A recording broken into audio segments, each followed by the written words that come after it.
convención, pero una convención muy singular, con diferencias notables respecto a estas y con algunos elementos comunes. Las diferencias notables era una convención de hombres en armas, representaba a las fuerzas que habían destruido la dictadura de Victoriano Huerta. Cuando la dictadura cae, hay un momento en el que las fuerzas revolucionarias tienen que plantearse el problema de, bueno, ¿y ahora qué sigue? ¿Hacia dónde vamos? Y convocan a la convención en Aguascalientes.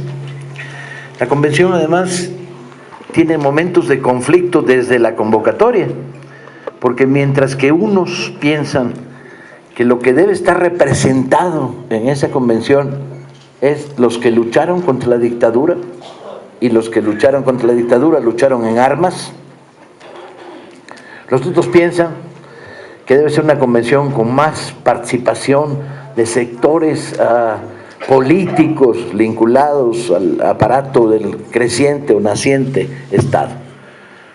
Carranza mismo, que había tenido la representatividad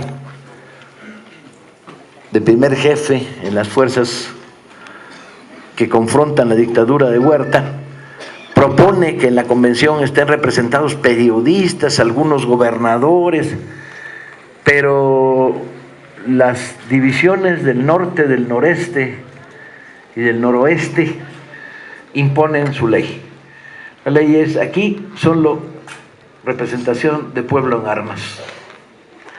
Y en esa medida van a estar representados en el primer momento de la convención generales, coroneles, figuras claves del movimiento insurreccional que ha terminado hace unas pocas semanas.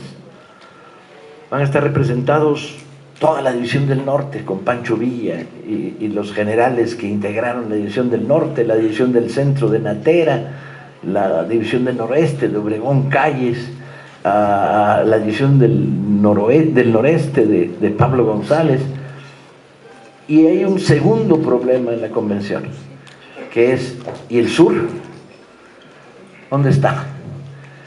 Y desde un primer inicio se hace un esfuerzo para que la convocatoria llegue a la gran insurrección del sur, la insurrección de Morelos, Guerrero, Puebla, la insurrección zapatista. Pero los zapatistas ven con desconfianza, sobre todo la figura de Carranza. Carranza no les gusta, Carranza les parece un viejo político de origen porfirista, que nunca se ha pronunciado en torno al tema de la tierra, y por lo tanto para los zapatistas, cuyo el eje de toda la insurrección zapatista, ya desde la época de Madero, es el plan de Ayala y la defensa del regreso a la tierra, devolución de la tierra a las comunidades, la figura de Carranza les parece en el mejor de los casos sospechosa, y no se acercan a la convención. De tal manera que la primera gran tarea de la convención es enviar una comisión para convencer a los zapatistas de que se sumen a la convención. Para esto, Carranza nunca se hace presente en la convención, la sigue desde lejos, desde la Ciudad de México, con frecuentes tensiones, y finalmente los zapatistas aceptan sumarse a la convención y llega una nutrida delegación de dirigentes del movimiento sureño. Chistoso, si le imaginamos ahora la convención, Aguascalientes, una pequeña ciudad en aquella época, estaba repleta de hombres en armas, pero para controlarlo se decretó ley seca permanente, de tal manera que los norteños no podían chupar y andaban medio desesperados, ¿no?, durante los días de la convención. Y en la convención había un ambiente de reconocerse de iguales, a las gentes que habían expropiado las tierras en el Borrego contra la opinión de Carranza, los villistas, que eran el sector más políticamente más radical, más confrontado con la dictadura, y pasaban cosas muy curiosas, como por ejemplo se exhibió una película en la convención y cuando salió Carranza en la película, pues la raza tiró de revólver y órale sobre la pantalla, de tal manera que dejaron agujereada la pantalla por todos lados. O las locuras del día en que se confrontaron en torno a si era importante o no el lábaro patrio o era simplemente un símbolo sin importancia. El hecho es que finalmente la llegada de los zapatistas le da el tono final a la convención y los villistas construyen el puente obligado para el futuro, que es aceptan el Plan de Ayala. Es curioso, la historia ha estado maltratando una y otra vez lo que pasaba realmente en el norte. Se decía Villa no tenía programa agrario, Villa era un bandolero. No. Lo que ocurre es que el centro del programa agrario no estaba en la devolución de la tierra comunitaria, estaba en la ruptura de los pasos de agua, que era la manera como las grandes haciendas controlaban y daban. Estaba en los grandes latifundios, ¿no?, que Villa había nacionalizado a golpe de cañón desde el 13, ¿sí? Dejó encuerada a la oligarquía de Chihuahua. Chihuahua en aquella época producía tanto ganado como Suiza, compañeros, y les expropió las casas, las mansiones, las haciendas, las cerveceras, las compañías de tranvías, los bancos, hasta los pinches pianos les expropió. Yo tuve la fortuna, cuando escribí la historia de Pancho Villa, de llegar a una secundaria perdida en Chihuahua y encontrarme un piano, tenía un letrerito de latón a un lado, un Steinway que sonaba padrísimo, que decía donación de la División del Norte. Todavía está ahí en esa secundaria, ¿sí? Y bueno, hizo cosas maravillosas, como detener al hijo de Terrazas, que era muy pedo, y encerrarlo en un cuarto a ley seca hasta que dijo dónde estaban los dineros del banco, que luego rescató.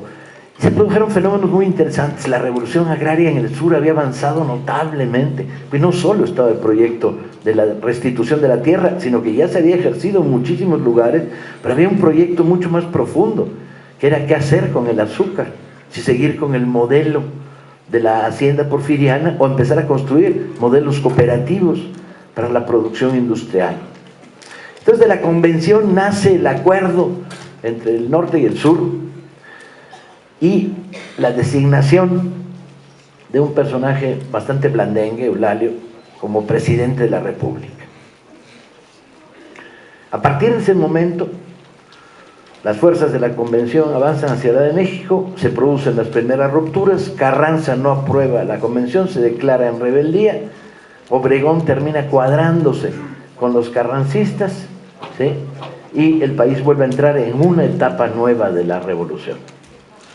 Hoy todavía nos lo podemos imaginar y nos cuesta mucho trabajo el gran momento en la historia de esta ciudad, cuando por lo que hoy es Madero, entonces Plateros, se desplegó el ejército de la convención y 60,000 hombres desfilaron hacia Palacio Nacional. Hoy todavía nos podemos reconocer en ese ejército del pueblo. Han pasado 100 años. La revolución se perdió. Zapata asesinado, Villa asesinado, los ideales de la revolución pervertidos, Carranza muerto por sus propios compinches, Obregón dándole forma a un Estado moderno repleto de concesiones, una reforma agraria que avanza pero que no va hasta el fondo, la recuperación cardenista, muy importante en la historia de este país, otra vez una revisión y una mirada hacia el campo, las continuas expropiaciones, la construcción de los ejidos, ¿sí? Y hoy nos encontramos ante un país dominado por un proyecto neoliberal que a lo último que atiende es a la voluntad de los mexicanos. Un proyecto neoliberal que donde quiera que te encuentres cae sobre cañonazo, mazazo sobre tu cabeza. Un proyecto neoliberal que entrega la energía petrolera a las transnacionales y sus compinches y socios y nos priva de la riqueza que había estado impulsando el dinero para la educación. Un proyecto neoliberal que incluye una reforma educativa que de reforma no tiene nada, que es una simple artimaña burocrática para controlar a los maestros, una reforma hacendaria que lo único que pretende es fregar a los locatarios de los mercados, metiéndoles 25% de aumento en los impuestos, una reforma de una ley de playas que lo único que hace es darle las playas a las empresas hoteleras españolas a lo largo de las costas de todo el país, una reforma unida, además, todo el proyecto neoliberal, unido a un proceso